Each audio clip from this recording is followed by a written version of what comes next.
You're listening to the FLASCO OncoPod, brought to you by the Florida Society of Clinical Oncology, the voice of oncology in Florida.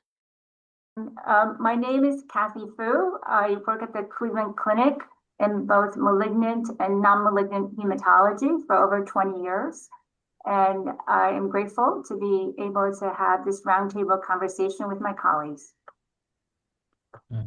Good evening. My name is Michael Jaglal, and I'm at Moffitt Cancer Center and Tampa General, where I've been practicing for the last 15 years. And definitely, this is a topic near and dear to my heart, atypical HUS and cancer patients. Yeah, good evening. I'm Shahzad, so I work at the Moffitt Cancer Center. I have been trained under the mentorship of Dr. Jaglal and joined the Cancer Center last year. So I guess this is a topic that's not well described in the community, but atypical HUS and malignancy and drug-induced atypical HUS is more common than we think. And importantly, you have to have a high index of suspicion so that this important and critical diagnosis is made. Because you need timely intervention, and timely intervention can change a patient's course and definitely can change their long-term outcome, especially in regards to their renal function. Their renal function's long-term outcome is somewhat dependent on a patient being diagnosed in a timely fashion. Of course, Dr. Fu, Dr. Shahzad, and myself, we have experience with this rare disorder, and it is very hard to diagnose, and we would like to give a couple of pearls, if possible, in this in this broadcast. So I will present a case. I think one of the key aspects is to have atypical HUS in malignancy or drug-induced atypical HUS high on your differential, because if it's not on your differential, unfortunately, you can't diagnose the patient. So I saw a patient in clinic, a 60-year-old with multiple myeloma. She was diagnosed for many, many years with smoldering myeloma and then multiple myeloma. And she was placed on carfilzomib, lenalidomide, daratumumab, and dexamethasone. So most importantly, in the last month to 2 months, it was actually a month and a half. If you look at her labs, she was slowly getting a creatinine increase. Her creatinine, I'm looking at her, my notes, and her creatinine increased from 0.9 to 1.8 over the span of 6 weeks. Her thrombocytopenia definitely slowly increased. It was 110,000 and it went to the 50,000 in that same time span. Her hemoglobin, which was always low in the 10 range, went down to 8.8. So she had a baseline anemia, and now she has new anemia, but not severe, and mild thrombocytopenia from the low 100s to the 50s, and renal insufficiency over the span of 6 weeks. So Dr. Fu, I know we're talking about atypical HUS and drug-induced atypical HUS, but have you seen patients like this? And is this a patient that you would think about atypical HUS? I know the differential includes other things, but what would you do in a patient such as this? So because I practice both malignant and non-malignant hematology, exactly where we would first start with the obvious in terms of the drugs, if it's the drugs that's causing it, in this case, the carfilzomib and the lenalidomide for the multiple myeloma and where the disease is. But clearly, in this case, we're describing that there's a change in both the red blood cells, the anemia and thrombocytopenia, and specifically the kidney function. So if it doesn't fit the picture, it is to think about the atypical causes of this. And I think that's part of what we're here to be sure that we do think about what again, would be called the thrombotic microangiopathies because of two key points, the anemia and the thrombocytopenia, and the causes of those that we can exclude, and to include this part that is very critical at the outset, particularly because one of the clinical manifestation is the renal insufficiency. So as you rightly stated, the other differential, is TTP, DIC, drugs, the myeloma itself. Of course, the myeloma itself was under control. She was actually in complete response, was supposed to drop a few of these drugs for her next visit, but she didn't get to that visit, unfortunately, because she was hospitalized after this. Interestingly, or importantly, we did not check her LDH or haptoglobin in the office, but when I admitted her to the hospital, of course, we checked the LDH and haptoglobin, and both was her LDH was high, her haptoglobin was low, and our bright, astute fellows went and looked at the smear, and of course, she had multiple schistocytes on the smear. So I don't know if it was you, Dr. Shahzad, but what would you do with this patient?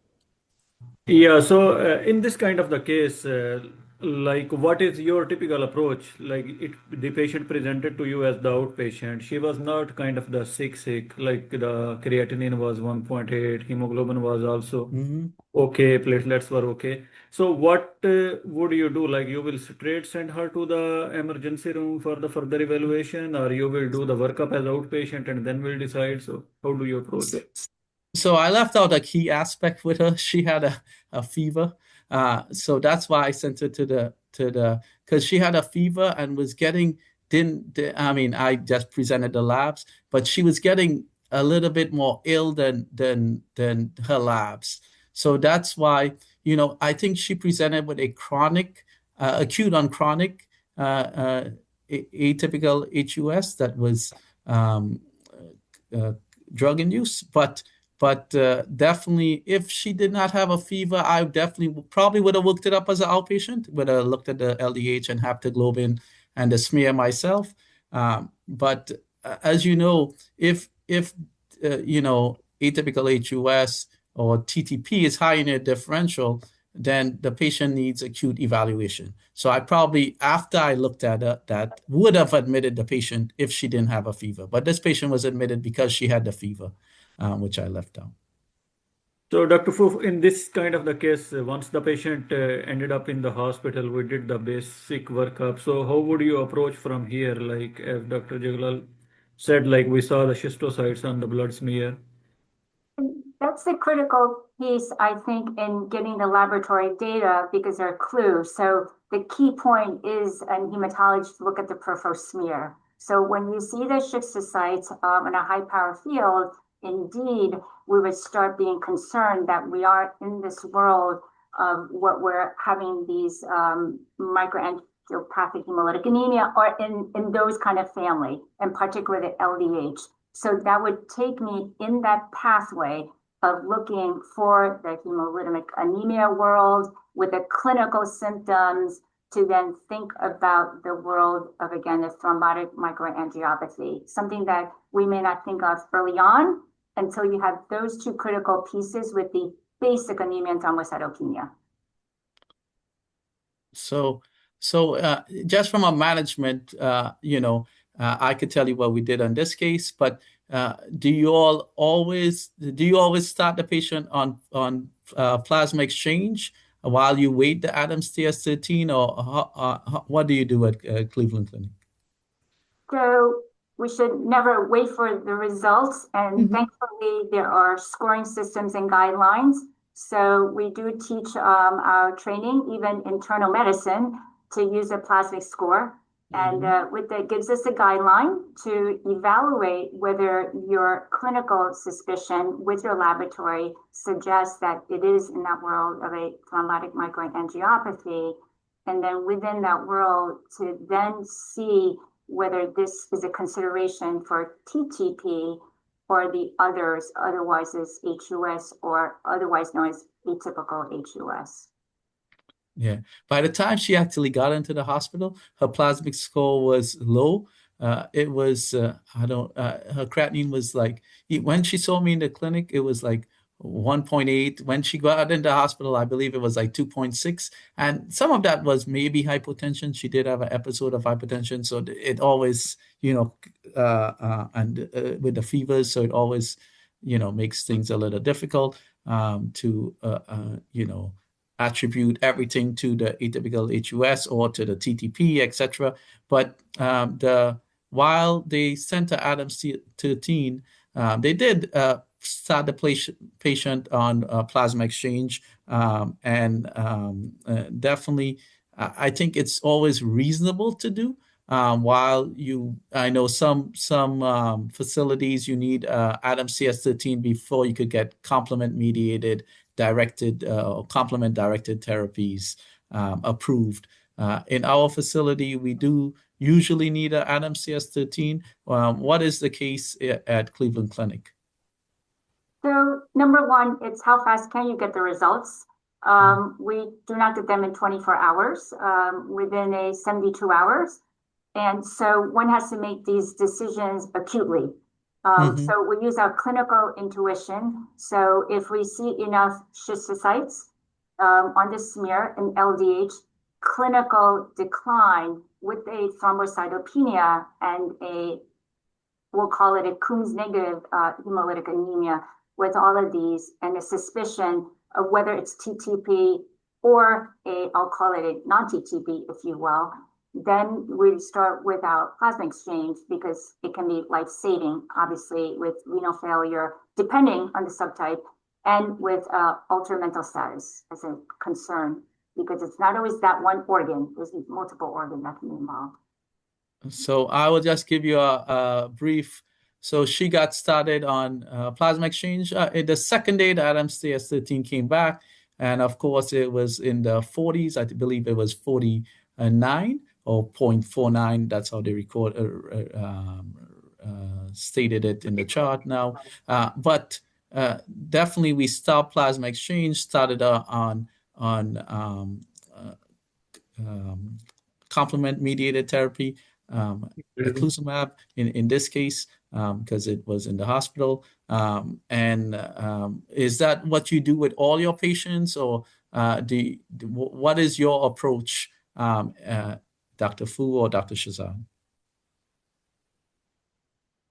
I guess I'll start since I'm at a different institution than where you are. So with the Adams CS13, the level that's been generally considered is at less than 10% for the TTP. And so if it was 42%, then it would be so-called less likely. But in the setting of all of these are the consideration of the atypical HUS, particularly after we don't think it's an E. coli infection and whatnot. And so at that point, if there is no other causal factors, the question then brings in the intervention, because here we know that plasma exchange is not that effective in a non-TTP, if you will. So that brings in the question of the use of complement inhibitors. So my question to Dr. Shahzad and Dr. Fu, some people would, we started the patient on eculizumab because her creatinine function was abnormal, and we wanted to, possibly save her kidneys or reverse the kidney impact of atypical HUS. But one of the initial management strategies is to just hold therapy, which we were doing also. Would you suggest that in patients only holding therapy, or what have you done, Dr. Shahzad or Dr. Fu? So I think like it is tricky because the HUS can be triggered with the multiple factors, and as you were saying, like the patient was having fever as well when she presented. So it is very important to rule out the underlying cause. It can be the drug induced, that the two drugs that Dr. Fu mentioned, But was there any underlying infection going on at the same time? So to differentiate everything, it is important to hold the therapy and stabilize the patient first, and then we can restart. In the real world, we don't get drugs that easily. So the fact that we can get a result and get eculizumab shortly after, the real world experience requires in all first a high suspicion, and then to be able within a hospital setting regarding formulary, if you will. And then there are obviously some package insert indications for vaccinations in a life-threatening situation, obviously, that would need to be deferred. So those are the things that come in before even obtaining the medications when it's generally not on formulary. Of course, we would have it because in the outpatient setting. Yeah, so I think those are excellent points. This patient definitely was placed on antibiotic prophylaxis and vaccinated at the same time that she was started on complement inhibition. It is quite interesting that, you know, like Dr. Fu said, different settings. In most settings that she won't get drug, like because it would take time. Yeah, importantly, she got drug, and her fevers was getting better anyhow, because she was later positive for flu.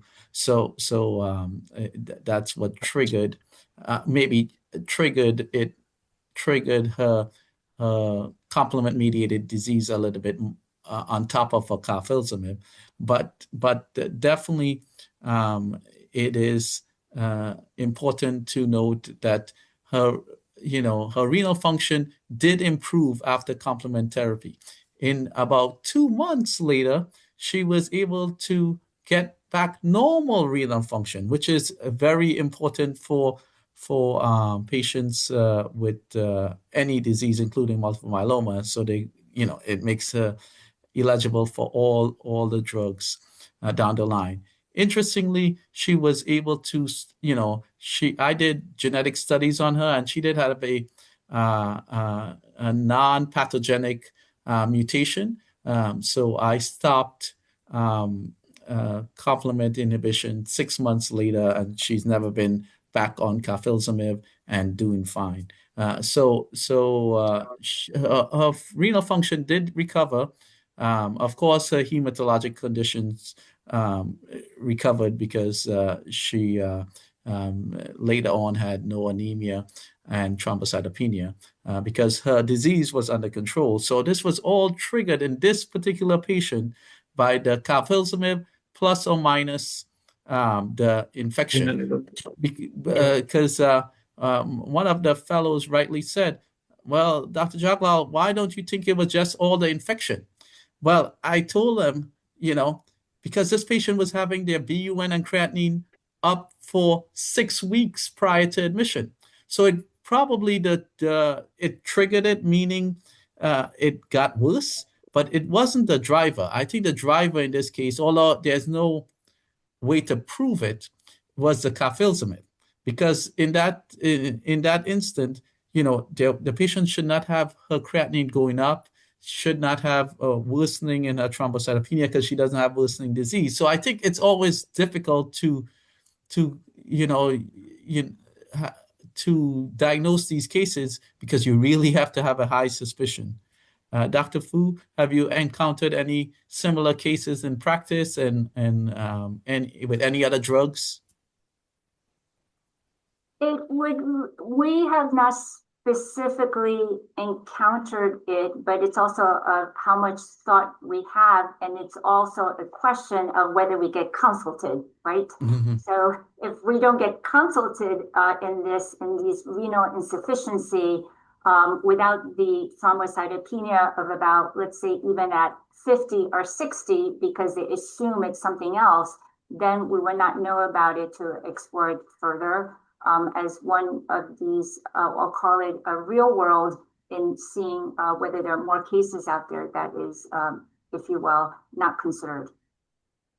So my question to both of you, like you will be doing the genetic testing on all the atypical HUS patients, and how do you approach after the genetic testing? As Dr. Jaglal, you said you continued the treatment for 6 months. So this is very important. Yeah. So the real question is who, if you really think it's drug induced and you take out the drug, should you just stop? And I don't think, like you said, there's data that is lacking. So like that's why I checked to see if there was a complement, a pathogenic complement mutation, because that probably would make, being that she had a flu also, it would make me like keep her on drug for longer. But because she didn't, and using data in non drug induced atypical HUS, there is some data that suggests in these non-pathogenic mutations, you can consider stopping drug. So in conjunction with her non-pathogenic mutation and it being drug induced, I stopped drug, and she's so far doing okay. And these issues are regarding the regular proteins in the complement pathways, these alternate pathways. What we're obviously looking for is the mutation analyses, abnormalities, but there's obviously also inhibitors. So there are two parts in this. And it isn't that they all have to be young, because they can be there. It requires these other events to be able to incite this atypical HUS. So that's why even in an older patient, it is not that they're older with all this and not to go look into it. As a matter of fact, they do report that you can find these mutation analyses in a good percentage. So the question is, do you order it while they're inpatient to see where it is? And it's always reassuring if you find it, because it really helps in that diagnostic tool. But also it does bring in the question, exactly, Dr. Jaglal, of how long of the duration of the treatment versus an endpoint, meaning is there an inciting factor or something behind the factors that besides the inciting factor, but a factor behind it? So a great point you brought up, Dr. Fu. We did check her in inhibitor level, and she didn't have one. So when we sent the panel, we sent the complement panel, and we are definitely blessed because we did all this as an inpatient, but definitely it's not possible in some facilities to do it as an inpatient. So we sent the whole panel. After we sent the Adam CS13, we sent the atypical HUS panel, which has the inhibitor also. She did not have an inhibitor, and that's key, a key factor, because those patients definitely over time can get inhibitors again. So Thank you so much, yeah, Dr. Jaglal, for ahead. the wonderful presentation. No, please go ahead. Yeah. Go ahead, Dr. Shahzad. No, I was saying, like, thank you for the wonderful presentation of the case, and the pearl points and the discussion. The key point is the atypical HUS should be on your differentials if you are saying the thrombocytopenia in conjunction with anemia and the renal function deterioration. It can be because of the multiple causes, as in this case, it could be infection, it could be drugs, it could be pregnancy related, it could be any autoimmune disease related. So it should be high on the differentials, because the earlier and the focused treatment will be making a lot of difference in the patient's outcome. Thank you. Thank you, Dr. Fu and Dr. Shahzad. Thank you. Thank you. It's a great case, and an atypical case, atypical HUS diagnosis.